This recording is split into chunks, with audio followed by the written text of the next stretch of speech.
யாரையும் ஒப்பிடுவது? விஜயகாந்தையும் எம்ஜிஆரையுமா? தங்க புஷ்பம் சாப்பிட்ட எம்ஜிஆர் எங்கே? தங்க தட்டில் வைத்து என் மக்களை தாளாட்டுங்கள் என்று சொன்ன உன்னத தலைவன் விஜயகாந்த் எங்கே?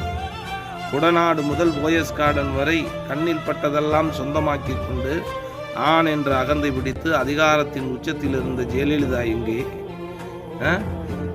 வாரி கொடுத்த வள்ளல் புரட்சி கலைஞர் அவர்களின் கரத்திற்கு கவசமாக இருந்து சிந்தாமல் சிதறாமல் ஏழை எளியோருக்கு, முதியோருக்கு, ஊனமுற்றோருக்கு, மருத்துவத்துக்கென்று உன்னதமான செயல்களை செய்து கொண்டிருக்கக்கூடிய புரட்சி கலைஞர் அவர்களுடைய எண்ணமே என் வாழ்க்கை என்று, அவருடைய கொள்கையே எனது பயணம் என்று வாழ்ந்து கொண்டிருக்கக்கூடிய பிரேமலதா விஜயகாந்த் எங்கே?